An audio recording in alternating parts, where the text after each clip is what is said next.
نحمده ونصلي على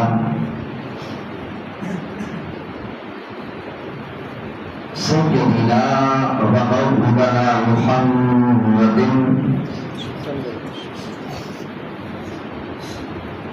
نبي أمين مكين كريم رؤوف رحيم. أما بعد فأعوذ بالله من الشيطان الرجيم. بسم الله الرحمن الرحيم. قال الله تبارك وتعالى في القرآن المجيد: يا أيها الذين آمنوا توبوا إلى الله توبة نصوحا. صدق الله مولانا العظيم. إن الله وملائكته يصلون على النبي يا أيها الذين آمنوا صلوا عليه وسلموا تسليما. سبحان اللہ.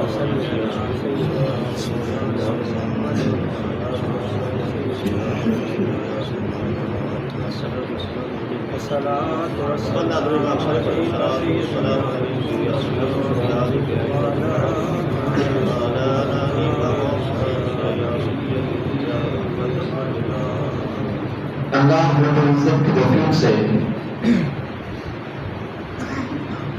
اور تاجدار کائنات صلی اللہ علیہ وآلہ وسلم کے نعرہ پاک کے تصرف سے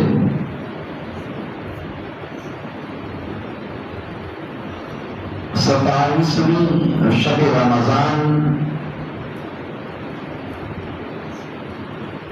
ہم اللہ رب العزت کے پاک گھر میں اپنے مولا کی بارگاہ اقدس میں حاضر ہیں.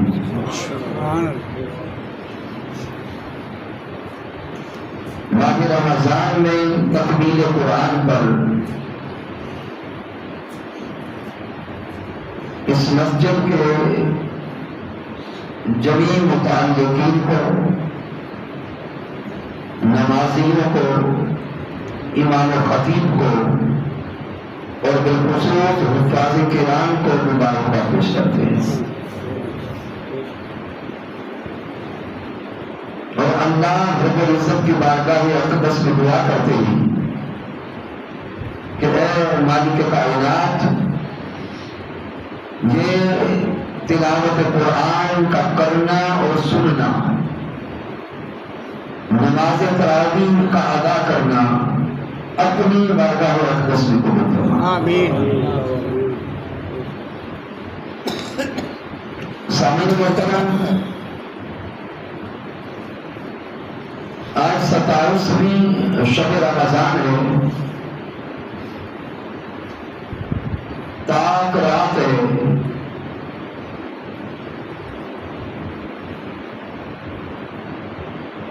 اور ممکن ہے کہ یہی رات لیلۃ القدر.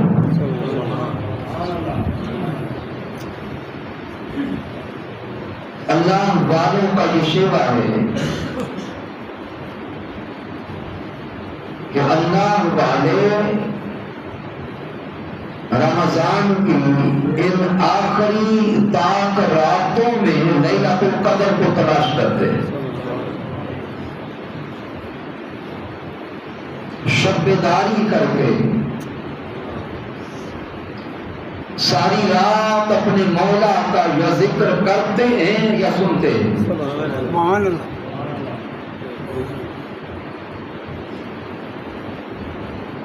اور پھر یہ ماہ رمضان اللہ رب العزت کو پانے کا مہینہ ہے. ماہ رمضان اللہ کے قرب کے حصول کا مہینہ ہے. ماہ رمضان اپنی مولا کی معرفت کا مہینہ ہے. ماہ رمضان اللہ کی محبت کا مہینہ ہے، سبحان اللہ، اور ماہ رمضان عشق الہی کی آگ اپنے من میں بھڑکانے کا مہینہ ہے۔ سبحان اللہ، اس لیے آئیے کہ آج کی اس رات ہم اپنے مولا کی محبت و عشق کی باتیں کریں، سبحان اللہ،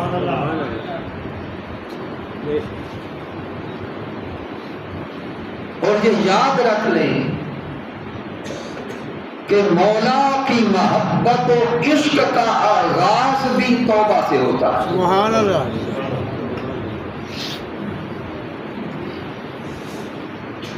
رب کی طرف جانے کے لیے اور اپنے مولا کو پانے کے لیے مولا کی محبت سینے میں سجانے کے لیے اور مولا کے عشق کی وادی میں قدم رکھنے کے لیے پہلا قدم میرے رب نے توبہ کا رکھا ہے۔ سبحان اللہ، تو آئیے آج کی اس محفل پاک میں اپنے مولا کی محبت و عشق کی طرف وہ پہلا قدم تو اٹھا کے جائے۔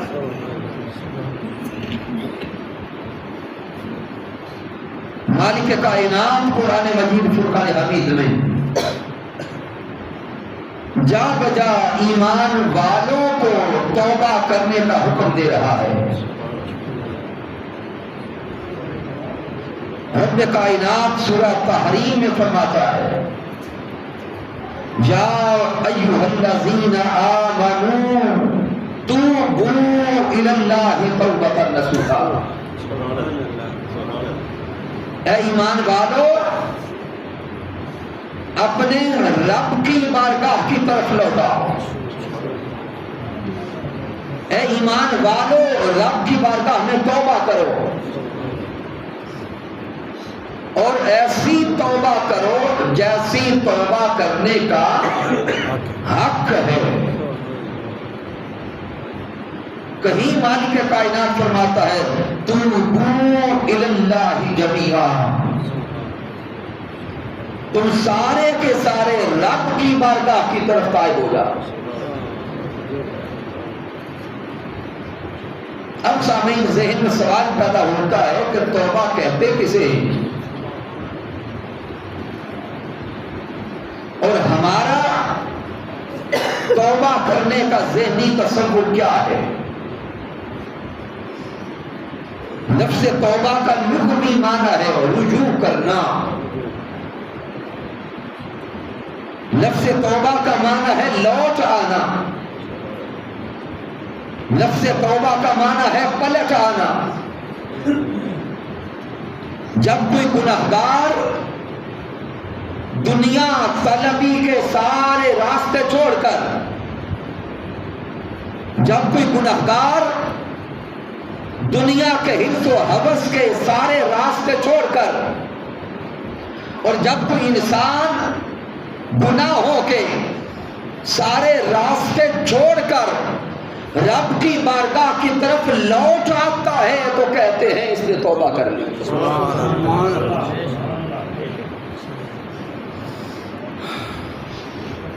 پھر سامعین محترم آئیے ہم غور کریں کہ ہم توبہ کسے کہتے ہیں۔ ہمارا تصور ہے کبھی زندگی میں کوئی حادثہ دیکھ لیا، کوئی ایکسیڈنٹ دیکھا، یا اپنے آپ پہ کوئی مشکل وقت آ گیا تو بس اس لمحے کانوں کو ہاتھ لگائے اور زبان سے کہنے لگ گئے توبہ توبہ توبہ، یا اس سے بڑے تو تسبیح پکڑی اور 200-400 مرتبہ پڑھ لیا توبہ استغفار۔ یہ سارے امور جائز ہیں، لیکن یاد رکھ لیں کہ توبہ صرف زبان کے قول کا نام نہیں ہے، توبہ صرف زبان سے لفظ توبہ کہنے کا نام نہیں ہے. توبہ صرف زبان سے توبہ اور استغفار کہنے کا نام نہیں ہے، بلکہ توبہ من کے بدلنے کا نام ہے. توبہ زندگی کے احوال کے بدلنے کا نام ہے. توبہ کردار کے بدلنے کا نام ہے. توبہ اطوار کے بدلنے کا نام ہے. اگر کسی نے زبان سے لفظ توبہ کو کہا لیکن زندگی کا حال نہ بدلا، کردار نہ بدلا، سوچیں نہ بدلی، افکار نہ بدلے، تو زبان سے 1,00,000 مرتبہ لفظ توبہ کہہ کر بھی توبہ نہ کر سکا. اور دوسری طرف اگر کسی نے زبان سے تو لفظ توبہ نہ کہا لیکن اس پہ اللہ کا خوف طاری ہو گیا، اس پہ اللہ کا ڈر طاری ہو گیا، وہ خشیت الہی میں بہہ گیا، اس کی آنکھیں رب کے خوف سے بہہ گئی، اس کی آنکھوں سے اللہ کے ڈر سے آنسو جاری ہو گئے، تو رب کے خوف سے آنکھوں کے بہہ جانے کا نام توبہ ہے. سبحان اللہ. اللہ کے خوف سے آنکھوں سے آنسو کا نکل جانے کا نام توبہ ہے. اللہ کے خوف سے جسم کے کپ کپا اٹھنے کا نام توبہ ہے. اللہ کے خوف سے رونگٹوں کے کھڑے ہو جانے کا نام توبہ ہے. اگر زبان سے لفظ توبہ کہتے رہے رب کا خوف طاری نہ ہوا تو سمجھے توبہ نصیب نہ ہو. چونکہ امام ترمذی بیان کرتے ہیں، پیارے محبوب علیہ السلام نے ارشاد فرمایا کہ توبہ کیا ہے. میرے حضور خود تعریف فرماتے ہیں کہ توبہ کیا ہے. آقا نے فرمایا الندم التوبہ، کہ انسان اگر تجھ سے کوئی گناہ سرزد ہو جائے، اس گناہ کے ہو جانے پر احساس ندامت کا ہو جانا، گناہ کے ہو جانے پر سر کا شرمندگی سے جھک جانا، گناہ کے ہو جانے پر سر کا شرمندگی سے جھکنا، اللہ کا خوف طاری ہونا اور اللہ کے خوف سے آنسو کے قطرے کا آنکھوں سے نکل جانا، یہ توبہ. پھر تاجدار کائنات علیہ السلام نے ارشاد فرمایا، میرے آقا فرماتے کل ابن بنی آدم خطاء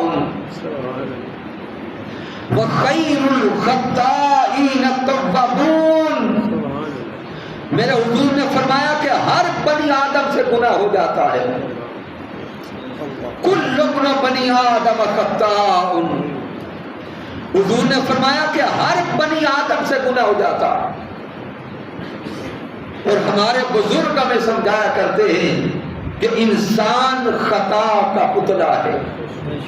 یہی میرے حضور سمجھا رہے ہیں کہ ہر بنی آدم سے گناہ ہو سکتا ہے، ہر انسان سے گناہ سرزد ہو سکتا ہے. وَخَيْرُ الْخَطَّائِينَ التَّوَّابُونَ، میرے حضور فرماتے ہیں کہ بہترین گناہگار وہ ہے، بہترین گناہگار وہ ہے. ارے اللہ کے بندو، رات دن کے اس علاقے میں رہنے والوں، سوچو تو صحیح، کیا کبھی کوئی گناہگار بھی بہترین ہوتا ہے؟ کیا ہم نے کبھی کسی گناہگار کو بہتر سمجھا؟ ہمارا حال کیا ہے؟ ایک گناہ میرا ماں پیو دیکھے تو دیوے دیس نکالا.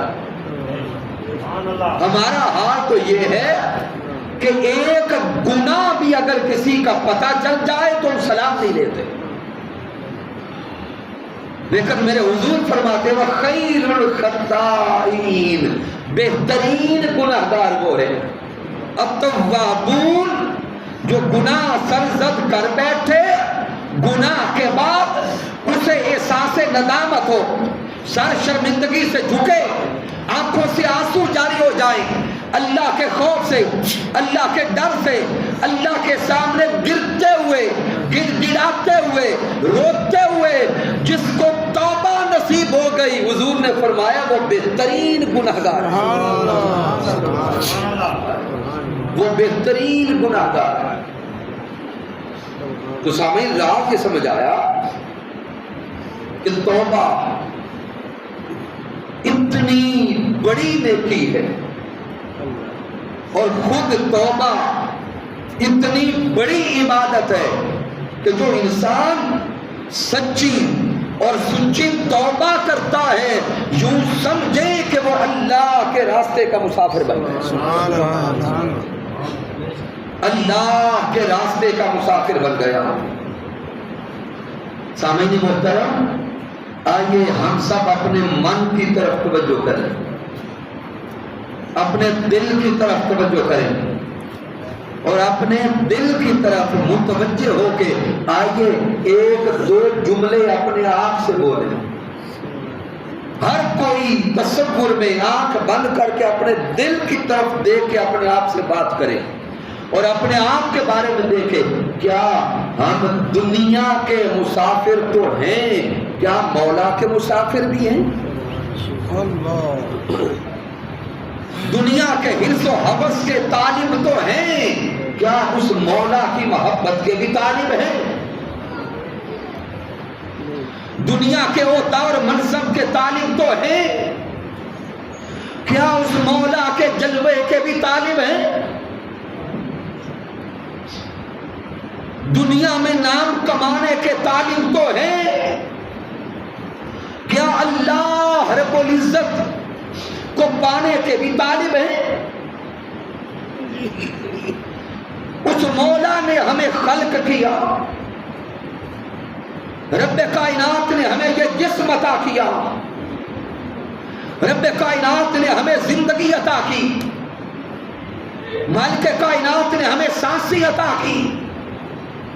اب آئیے اگر ہم اپنے اندر ہی غور و فکر کر کے سوچیں اور دیکھیں، وہ رب، وہ خالق، وہ مالک جس مولا نے ہمیں زندگی عطا کی، جسم عطا کیا، یہ سانسیں عطا کی، یہ صحت عطا کی، اگر وہ رب کائنات ہم سے یہ سب کچھ چھیننے پہ آ جائے تو کیا کسی میں جرت ہے کہ معاذ اللہ مولا کو روک سکے؟ یہ زندگی میں مال و متاع،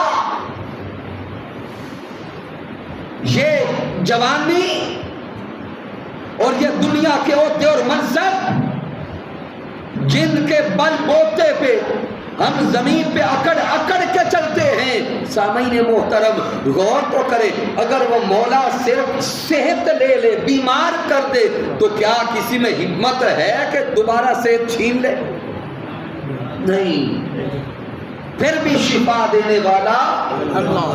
وَإِذَا مَرِضْتُ فَهُوَ يَشْفِينِ، جب میں بیمار ہوتا ہوں تو شفا تو ہی دیتا ہے۔ تو سامعین محترم، اسی رب نے قرآن مجید میں فرما دیا، وَمَا خَلَقْتُ الْجِنَّ وَالْإِنسَ إِلَّا لِيَعْبُدُونَ، اے انسان تجھے خلق کرنے والا بھی میں ہوں، تجھے اس دنیا میں بھیجنے والا بھی میں ہوں، اور دنیا میں بھیجنے کا مقصد کیا ہے؟ إِلَّا لِيَعْبُدُونَ، اے انسان تجھے دنیا میں صرف اس لیے بھیجا ہے کہ دنیا میں جا کے تو میری عبادت کر، دنیا میں جا کے میری عبادت میں لگ جا، کبھی میری بارگاہ میں قیام کر، کبھی رکوع کر، کبھی سجود کر، کبھی میری بارگاہ میں سجدہ ریزیاں کرتا رہے، مجھے مناتا چلا جا۔ اور ائمہ اور عرفاء بیان کرتے ہیں، لیعبدون ای لیعرفون، انسان کی خلقت کا مقصد صرف یہ ہے کہ مولا کو پہچانا جائے، مولا کو پہچانا جائے، مولا کو پہچانا جائے۔ اور رب کائنات نے انسان کے جسم کے اندر انسان کے ماحول کے اندر اور انسان کی زندگی کے اندر جا بجا اپنی پہچان کے لیے نشانیاں رکھی ہیں. ہم اس دنیا میں آ کے اس دنیا کی لذت میں اور دنیا کی چاہت میں اتنے مست ہو گئے کہ اس دنیا میں آ کے مولا بھول گیا. ہمیں خلق کرنے والا ہی بھول گیا. سامعین محترم غور کریں، یہ جو دنیا کی زندگی آج ہمیں حاصل ہے، کیا ہم نے اسی دنیا میں پکا رہنا ہے؟ ہر کوئی یہ کچھ جملے اپنے آپ سے کچھ ہم کلامی کریں. کیا ہم جو آج اس دنیا میں ہیں، کیا قیامت تک ہم نے یہیں رہنا ہے؟ اگر دل بول کے کہے کہ نہیں رہنا تو پھر سامعین محترم سوچنا تو پڑے گا کہ جب اسی دنیا میں ہم نے قیامت تک نہیں رہنا تو پھر کہیں تو آگے جانا ہے، کبھی تو آگے جانا ہے. کل نفس ذائقۃ الموت، موت ہمیں آ لپیٹے گی، موت کا ذائقہ چکھنا ہوگا. سامعین، جب یہ دنیا کی زندگی دائمی نہیں، یہ دنیا کے لمحات ہمارے دائمی نہیں، عارضی ہیں، ہم سب نے مر مٹ جانا ہے. تو جب مر جانا ہے تو سامعین محترم پھر اس دنیا کے لیے جھگڑے کیسے، پھر اس دنیا کے لیے لڑائیاں کیسی، پھر اس دنیا کے لیے فسادات کیسے. حضرت ابراہیم بن ادہم رحمت اللہ تعالی علیہ بلخ کے شہنشاہ تھے. اپنے محل میں ہیں، تخت پہ بیٹھے ہیں. ایک فقیر اجنبی صدا لگاتا لگاتا حضرت ابراہیم بن ادہم کے دربار میں آ گئے. پھٹے پرانے کپڑے،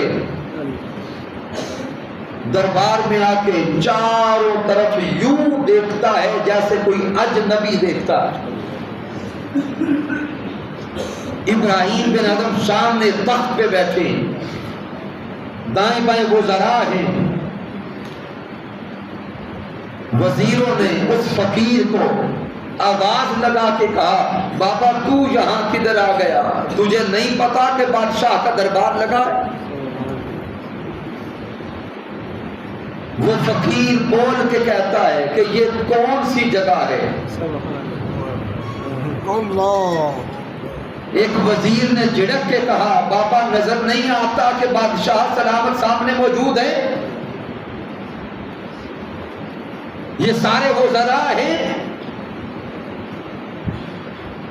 سونے کا تخت بنا ہے، کیا تجھے یہ آرائش و زیبائش نظر نہیں آ رہی؟ کیا تجھے یہ تاج و تخت نظر نہیں آ رہا؟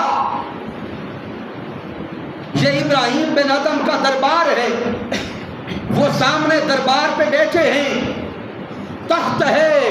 وہ بابا، وہ فقیر بول کے کہتا ہے، تم جسے تخت کہتے ہو، تم جسے دربار شہنشاہ کہتے ہو، مجھے تو یہ سرائے لگتی ہے، مجھے سرائے لگتی ہے. وہ وزراء اور فقیر آپس میں کلام کرنے لگے. وزیر کہتے، بابا کیا بے ادبی کرتے ہو؟ یہ تو بادشاہ کا تخت ہے، تم سرائے کہتے ہو. بادشاہ سلامت جلال میں آئے، کہتے فقیر ایسے جملے کیوں کہتا ہے؟ اب اس فقیر کے جملے سنیے گا. فقیر کہتا ہے تخت پہ بیٹھنے والے بتا تجھ سے پہلے یہاں کون تھا؟ اللہ اللہ تجھ سے پہلے یہاں کون تھا؟ ابراہیم بن آدم بولے کہ مجھ سے پہلے یہاں میرے باپ تھے۔ فقیر کہتا ہے آپ کے باپ سے پہلے یہاں کون تھا؟ وہ کہتے میرے دادا تھے۔ فقیر جسارت کرتا ہے کہ آپ کے بعد یہاں کون ہوگا؟ ابراہیم بن آدم نے کہا میرا بیٹا، میری اولاد۔ وہ فقیر بول کے کہتا ہے اے تخت پہ بیٹھنے والے، اپنے جملوں پہ خود ہی غور تو کر۔ تجھ سے پہلے یہاں تیرے باپ تھے، ان سے پہلے یہاں تیرے دادا تھے، آج تو بیٹھا ہے، کل تو بھی نہ رہے گا، تیری اولاد ہوگی۔ وہ مقام جہاں پہ کسی کا آنا جانا لگا رہے اس کو سرائے نہیں کہتے تو کیا کہتے؟ نعرہ تکبیر، نعرہ تکبیر، نعرہ رسالت۔ مقام کو سرائے نہیں کہتے تو کیا کہتے؟ آئیے ہم اپنے گھروں کی طرف متوجہ ہوں۔ آج جس گھر میں ہم رہتے ہیں ہم سے پہلے بھی وہاں کوئی تھا۔ آج جس چار دیواری میں ہم رہتے ہیں ہم سے پہلے بھی وہاں کوئی تھا، ان سے پہلے بھی وہاں کوئی تھا۔ ہم مر جائیں گے، قبر میں چلے جائیں گے، ہمارے بعد بھی اس زمین پہ کوئی اور ہوگا۔ تو جب وہ گھر، وہ مقام، وہ زمین جہاں پہ ہم سے پہلے کوئی تھا ہمارے بعد بھی کوئی آئے گا، تو سامعین پھر ہم اس زمین کی وجہ سے گھمنڈ کیوں کرتے، مغرور کیوں بنے بیٹھے؟ ہمارا تو ٹھکانہ پھر وہی قبر ہے، قیامت تک اس قبر میں رہیں گے، یوم قیامت پھر مولا کی بارگاہ میں حاضر ہو جائے۔ اس لیے سامعین محترم، آئیے آج کی اس رات اپنے مولا کی طرف پہلا قدم توبہ کا اٹھا کے جائیں۔ توبہ رب کے خوف میں آنسو بہانے کا نام، اور یہ جو اللہ کے خوف سے آنسو بہانا ہے یہ اللہ کو بڑا پسند ہے، یہ اللہ کو بڑا پسند ہے۔ میرے آقا علیہ السلام نے ارشاد فرمایا عینان لا تمسہم النار، حضور فرماتے دو آنکھیں ایسی ہیں جن کو جہنم کی آگ نہیں چھو سکتی۔ عین بکت من خشیت اللہ وعین باتت تحرس فی سبیل اللہ۔ میرے حضور نے فرمایا کہ دو آنکھیں ایسی ہیں کہ جن کو جہنم کی آگ نہیں جلائے گی، نہیں چھوئے گی۔ ایک وہ آنکھ جو رب کے خوف سے بہہ گئی، وہ آنکھ جس سے اللہ کے خوف سے آنسو کا قطرہ بہ گیا، اور دوسری وہ آنکھ جو ساری رات اللہ کے راستے میں کھلی رہی۔ پھر ذہن سوال کرتا ہے کہ کتنا روئیں تو مولا راضی ہوتا ہے؟ کیا ساری زندگی روتے رہیں تب وہ راضی ہوتا ہے؟ کیا پورا مہینہ روئیں تو تب راضی ہوتا ہے؟ صدقے جائیں سونے آقا پر۔ میرے آقا نے فرمایا جب کوئی اللہ کے خوف سے روتا ہے اور اس کی آنکھ سے آنسو کا صرف ایک قطرہ بہ جائے، آنسو کا صرف ایک قطرہ بہ جائے، اور وہ قطرہ بھی کتنا میرے آقا نے فرمایا کہ اس کی آنکھ سے آنسو کا وہ ایک قطرہ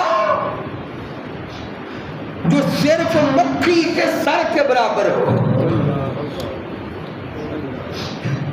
مکھی کے سر کے برابر ہو، حضور فرماتا ہے ادھر وہ بندہ مومن اللہ کے خوف سے رویا اور اس کی آنکھ سے آنسو کا ایک قطرہ ایک مکھی کے سر کے برابر نکلا، ابھی اس کی آنکھ کا قطرہ آنسو کا قطرہ آنکھ سے نکل کر اس کے رخسار تک نہیں آتا، رب کائنات عرش پہ بیٹھ کر فرشتوں کو اعلان کرتا ہے، فرشتوں گواہ ہو جاؤ میں اپنے بندے کی بخشش کا اعلان کرتا ہوں۔ سبحان اللہ،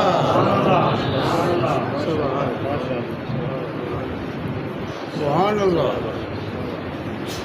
بندہ رب کے خوف سے رو پڑا۔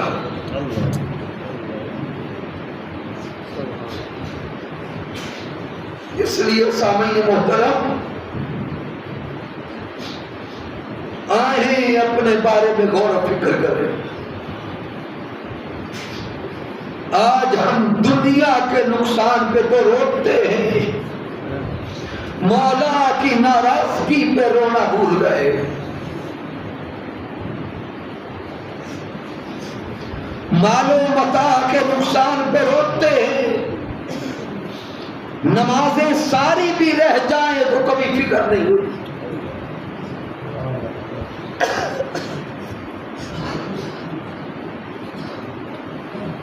سامعین توبہ کے 3 درجات ہیں۔ توبہ کا پہلا درجہ عوام الناس کی توبہ، توبہ کا دوسرا درجہ خاص کی توبہ، اور توبہ کا تیسرا درجہ خصوص الخاص کی توبہ۔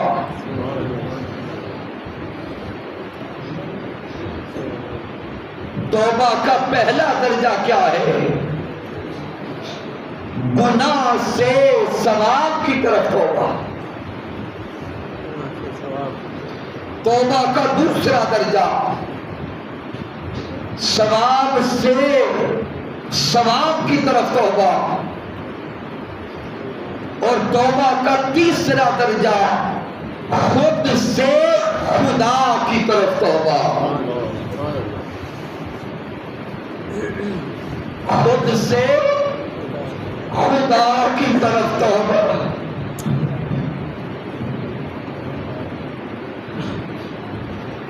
سامعین محترم یہ آج کی رات تو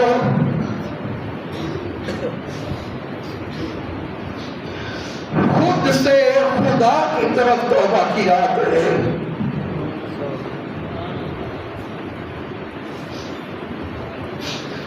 آج کی رات تو رب کے عشق میں فنا ہو جانے کی رات ہے۔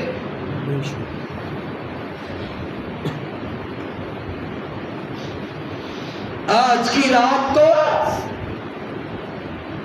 اپنے مولا کے عشق کی طرف قدم بڑھانے کی رات ہے۔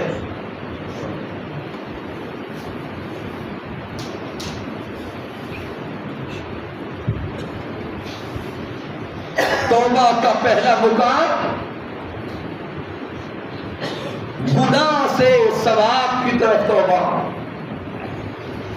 امام زین العابدین رضی اللہ تعالی عنہ فرماتے کہ پہلے درجے کے تائب یہ جہنم کی آگ سے ڈر کے توبہ کرتے ہیں۔ جب کبھی قرآن مجید ترجمہ سے پڑھ لیا، واعظ و نصیحت سن لیا، کبھی دوزخ کی آگ کا ذکر آیا تو دوزخ کی آگ کا خوف آیا تو توبہ کی۔ یہ پہلے درجے کی توبہ کرنے والے جہنم کی آگ سے ڈر کے توبہ کرتے۔ دوسرے درجے کے تائب ثواب سے ثواب کی طرف توبہ کرنے والے وہ جنت کی طلب میں توبہ کرتے ہیں. اور تیسرے درجے کے تائب خود سے خدا کی طرف توبہ کرنے والے، ان کو نہ تو جہنم کا خوف ہوتا ہے نہ جنت کی طلب ہوتی ہے. یہ صرف اپنے رب کی ملاقات کے لیے توبہ کرتے ہیں. یہ صرف اپنے مولا کی ملاقات کے طالب ہوتے ہیں. یہ مولا کے حسن مطلق کے طالب ہوتے ہیں. یہ اللہ کے جلوے کے طالب ہوتے ہیں. ان کو جنت و دوزخ سے کوئی غرض نہیں. ان کو صرف غرض یہ ہے کہ پردے اٹھ جائیں، مولا کا دیدار نصیب ہو جائے. سبحان اللہ. یہ رب کے عاشق ہے.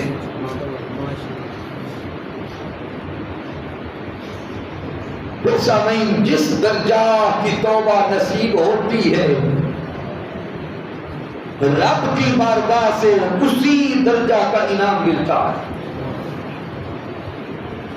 اگر پہلے درجے کی توبہ نصیب ہو تو مالک کائنات سارے گناہ مٹا دیتا ہے. مشکات شریف کا مطالعہ کریں. میرے پیارے آقا علیہ الصلوۃ والسلام نے ارشاد فرمایا، التائب من الذنب کمن لا ذنب لہ. حضور فرماتے ہیں کہ جسے توبہ نصیب ہوئی اور جس نے سچی توبہ کی، توبہ سے پہلے وہ گنہگار تھا، سیاہکار تھا، خطاکار تھا، ادھر سچی توبہ نصیب ہوئی، توبہ کرنے کی دیر ہے.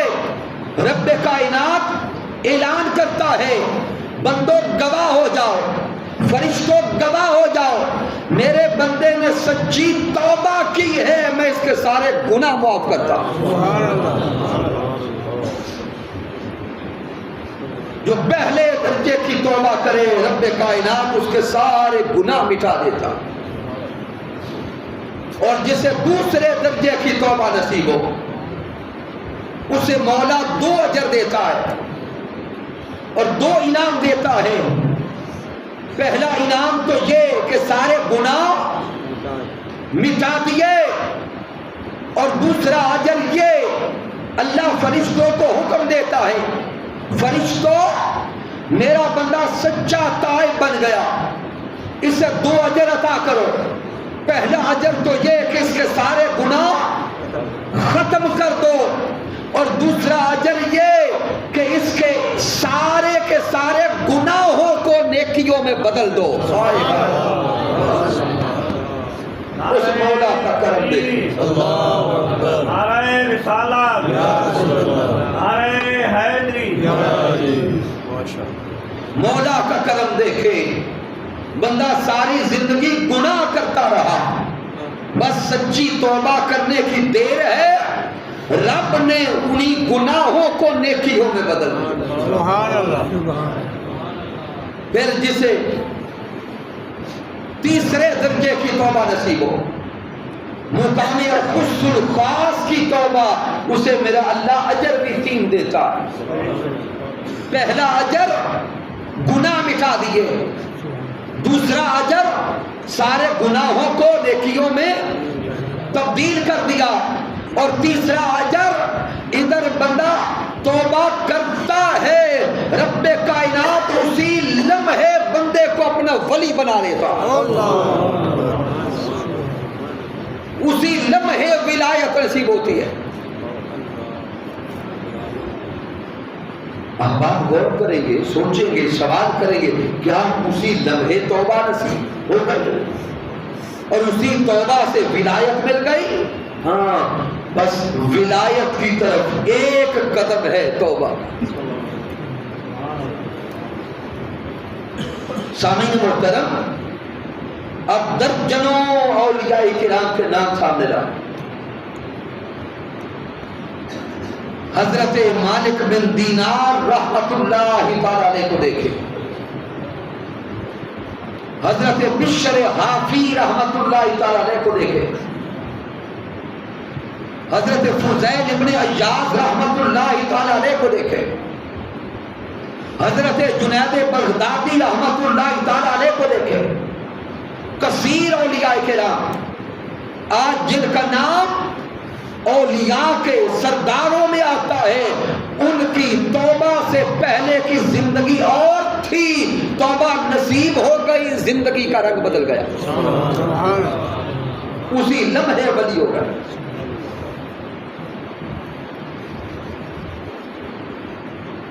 اس لیے اللہ کے بندو، اور پچھلی زندگی غفلت میں گزارنے والوں، اس مولا کی رحمت سے نا امید نہ ہو۔ آج توبہ کر کے اٹھیں گے، آج رب نے ہمیں اپنے گھر آنے کی توفیق بخشی ہے، انشاءاللہ تعالی سچی اور سچی توبہ بھی اللہ نصیب فرمائے۔ حضرت بشر حافی رحمت اللہ تعالی علیہ، توبہ سے پہلے ان کی راتیں شراب خانے میں گزرتی تھی، بس توبہ نصیب ہوئی، وہ شراب خانہ بھول گئے، مولا کے عشق کا مے خانہ نصیب ہو گئے۔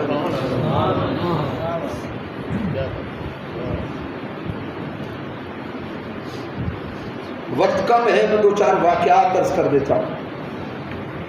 اور حضرت بشر حافی جب طائب ہو گئے، حافی کہتے ہیں ننگے پاؤں چلنے والے کو، جب طائب ہو گئے اس کے بعد پھر ساری زندگی پاؤں میں جوتا نہیں پہنا۔ کیوں نہیں پہنا؟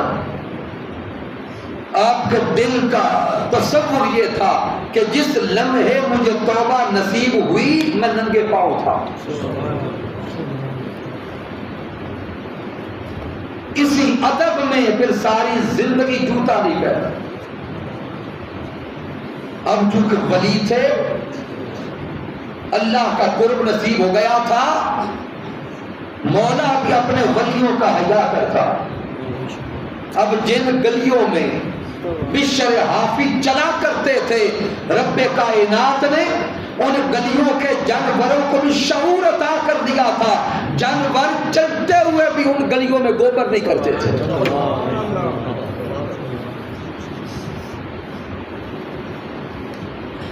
پھر سامعین محترم، حضرت مالک بن دینار رحمت اللہ تعالی علیہ، ان کی زندگی کا حال دیکھیں۔ توبہ سے پہلے ساری رات شادیوں میں، فنکشنز پر، میلوں میں تنبورا بجاتے تھے، یہ اس دور کا آلہ موسیقی تھا۔ ساری رات دنیا کی مجلسوں میں رہتے، دل کا حال بدلا،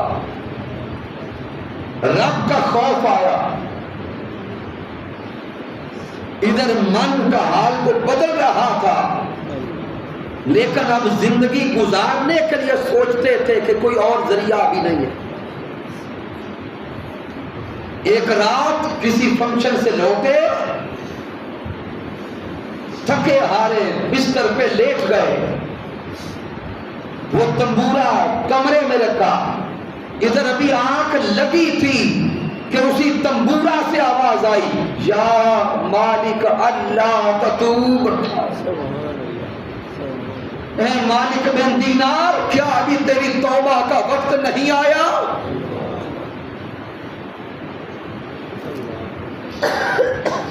آئیے ہم سب اپنے گناہوں کو خود سامنے رکھیں۔ اگر کوئی اور ہمارے گناہ نہیں جانتا، ہم سب خود تو جانتے ہیں کہ میں کیا کیا گناہ کرتا ہوں۔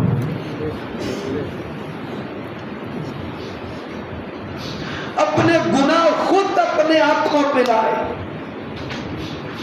اپنے سامنے رکھے، اور اپنا نام لے کے اپنے آپ سے خود کلام کریں، یا مالک اللہ تتوب، اے مالک بن دینار کیا ابھی تیری توبہ کا وقت نہیں آیا؟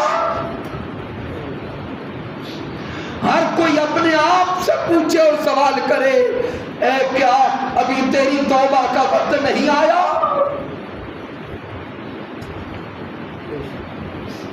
مالک بن دینار چوک اٹھے بستر سے، کمرے میں دیکھتے ہیں تو کوئی بندہ نہیں، تھکے ہوئے تھے، پھر لیٹ گئے، پھر آنکھ لگنے لگی تو آواز آئی، یا مالک اللہ تتوب۔ جسم کپ کپا اٹھا، جسم میں لرزہ طاری ہو گیا، اللہ کا خوف طاری ہو گیا، نیند جاتی رہی، سونا بھول گئے، اٹھ کے وضو کیا، رب کی بارگاہ میں سجدہ ریز ہو گئے اور سچی توبہ کرتے ہیں کہ مولا آج کے بعد میں اس گناہ کے قریب نہیں جاؤں گا۔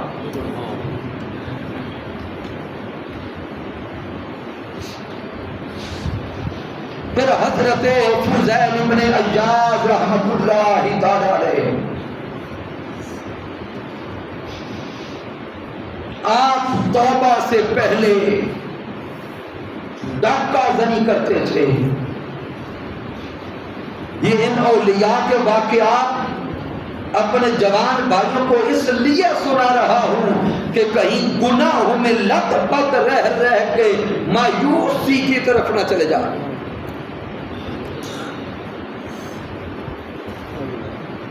حضرت فضیل ابن عیاض رحمت اللہ تعالی توبہ سے پہلے ڈاکہ زنی کرتے۔ ایک رات ایک جنگل میں قافلے والوں کو لوٹا، اس قافلے میں ایک بچہ حافظ قرآن تھا، وہ اپنی سواری پہ بیٹھا قرآن کی تلاوت کر رہا تھا۔ ادھر فضیل ابن عیاض لوٹتے لوٹتے اس حافظ قرآن کے قریب گئے تو وہ ان آیات کی تلاوت کر رہا تھا، الم یعنی للذین آمنوا ان تخشع قلوبهم لذکر اللہ، کیا ایمان والوں پر ابھی وہ وقت نہیں آیا کہ ان کے دل اللہ کے خوف سے لرز اٹھے؟ کیا ایمان والوں پر ابھی وہ وقت نہیں آیا کہ ان پہ اللہ کا خوف طاری ہو جائے؟ حضرت فضیل ابن عیاض کا اس آیت کریمہ کو سننا تھا، جسم کپ کپا اٹھا، غشی طاری ہو گئی، چیخ مار کے کہتے ہیں مولا فضیل ابن عیاض پہ یہ وقت آ گیا، فضیل ابن عیاض پہ یہ وقت آ گیا۔ فوراً ڈاکہ زنی سے توبہ کی، رونے لگے، آنکھیں برسنے لگی، آنکھوں سے آنسو روا ہو گئے۔ فضیل ابن عیاض تائب ہو کر روتے روتے ایک غار میں جا بیٹھے، چہرے پہ نقاب ڈالا، ساری رات اس مولا کی بارگاہ میں مناجات کرتے رہے۔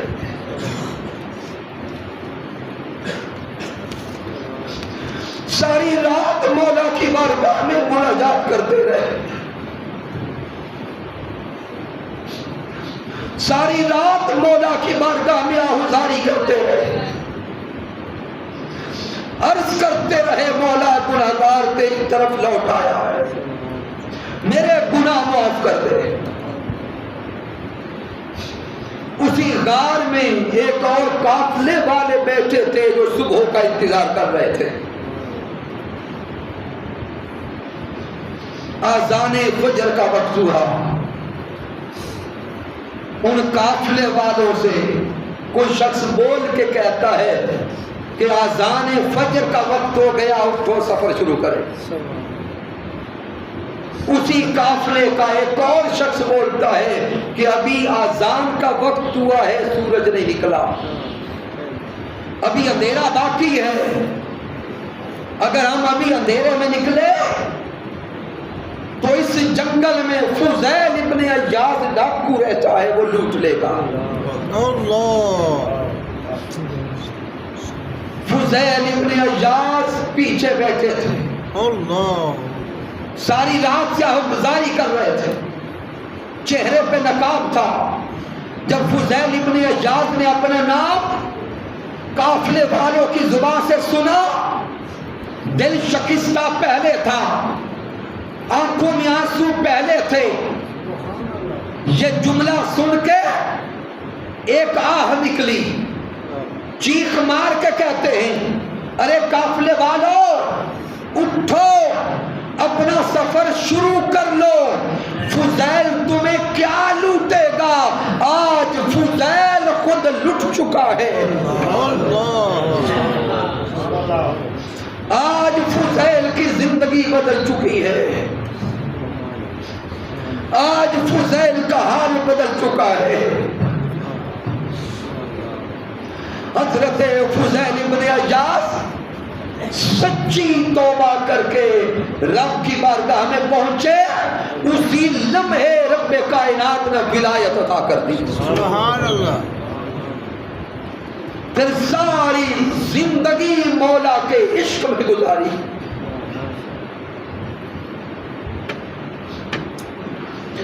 پھر ساری زندگی مولا کے جلوے کی طلب میں گزاری۔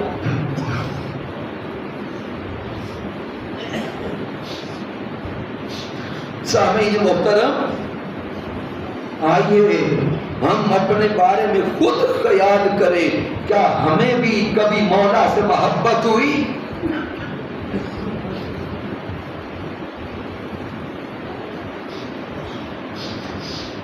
کیا ہم بھی کبھی اللہ کی محبت و عشق کی طرف چلے؟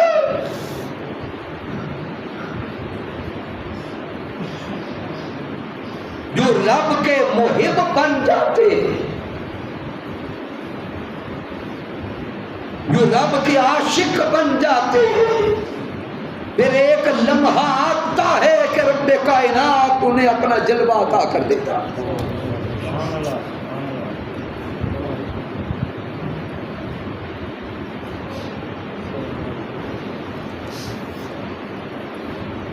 پھر وہ اللہ کے بندے ہر لمحہ اپنے مولا کو پانے کے لیے روکتے ہیں۔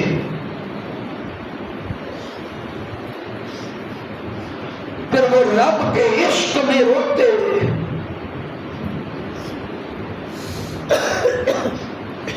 حضرت امام حسن بصری رحمت اللہ تعالی علیہ کا دور ہے۔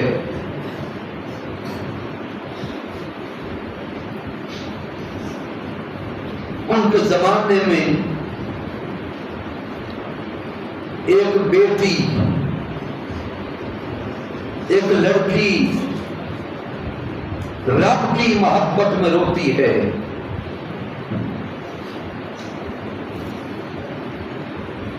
اتنا روتی ہے کہ اس کی ماں کو لگتا ہے کہ اس کی آنکھیں جاتی رہتی ہیں۔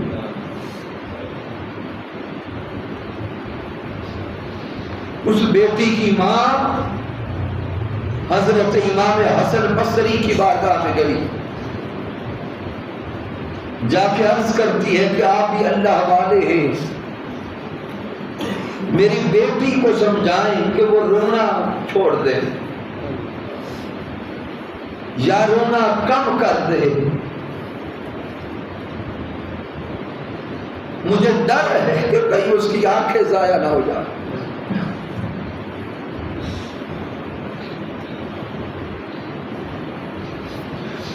امام حسن بصری اس بیٹی کے پاس گئے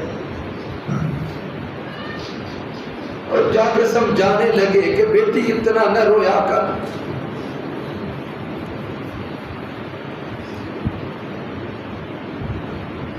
اتنا نہ رویا کر،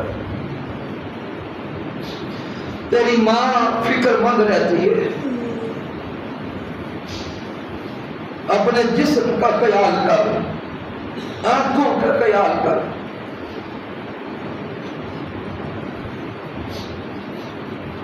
وہ بیٹی اللہ کی عاشقہ تھی،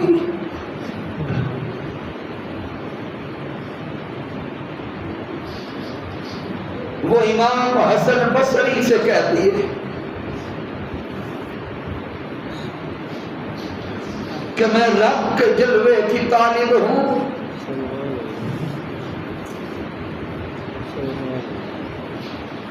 میں تو رب کے جلوہ کو پانے کے لیے روتی ہوں۔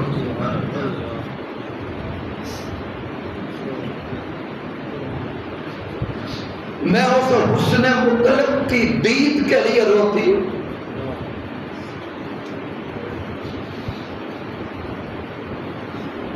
وہ امام حسن بصری سے سوال کرتی ہے کہ آپ بتائیں کہ محب کو اگر محبوب نہ ملے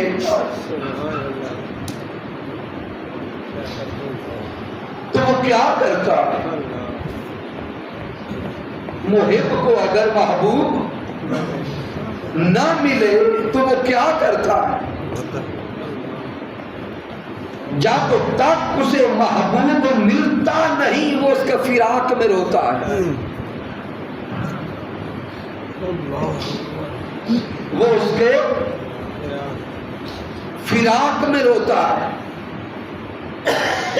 میں مولا کے جلوہ کو پانے کے لیے اس کے فراق میں روتی ہوں،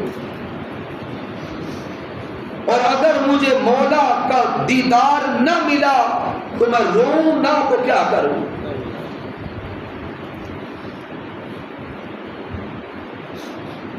روؤں نہ تو کیا کروں؟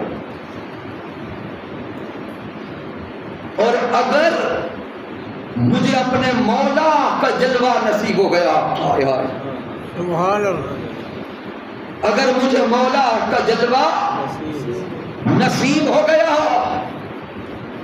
اگر پردے اٹھ گئے، اگر حجابات اٹھ گئے اور وہ حسن مطلق مجھے نصیب ہو گیا، تجھے دو آنکھیں تو کیا 1000 آنکھیں بھی مولا کے حسن پہ قربان کر دوں۔ سبحان اللہ،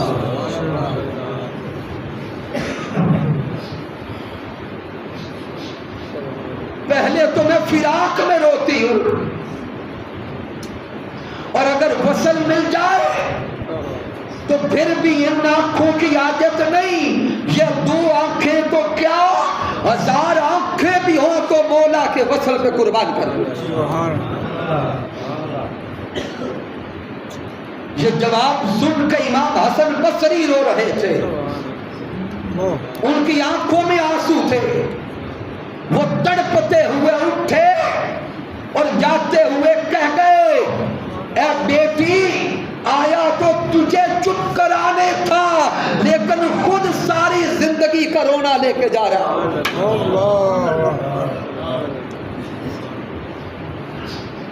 خود ایک درد لے کے جا رہا ہوں۔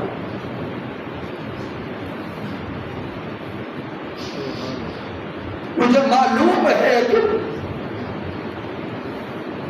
اس سودے کے گاہک اب دنیا میں تھوڑے ہیں،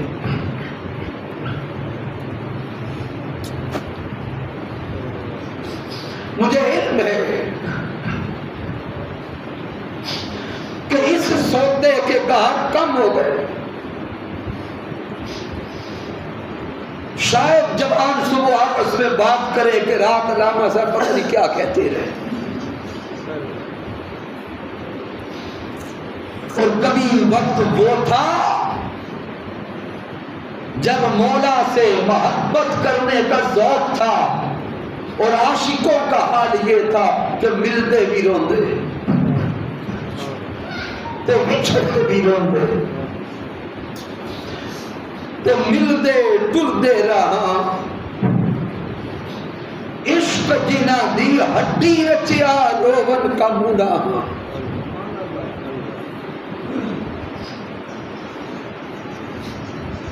بس آج کی رات یہ عرض کرنا چاہتا ہوں، آئیں اپنی زندگیوں کے رخ بدلیں،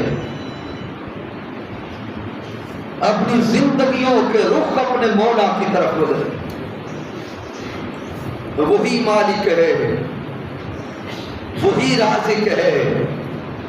اللہ کی عزت کی قسم، جس رزق مال دولت کے پیچھے ہم مارے پھر رہے ہیں، وہ رزق پہلے دن رب کائنات نے لکھ دیا ہے کہ اس کو کتنا دے گا۔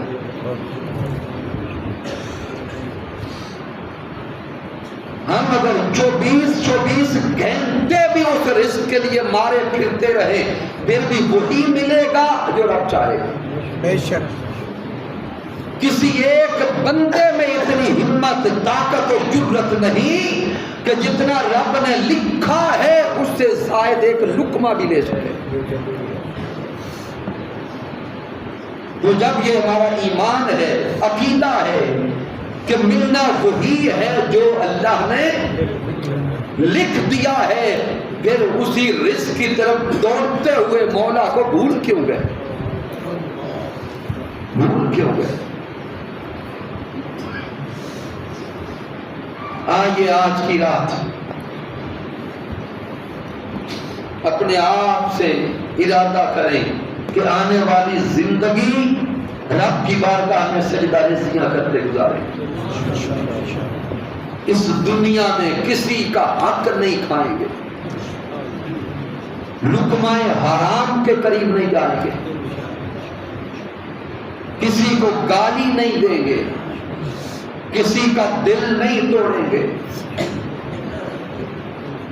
تاجدار کائنات پیارے حضرت محمد مصطفیٰ صلی اللہ علیہ وسلم کی سیرت مطہرہ کے مطابق زندگی بسر کرے۔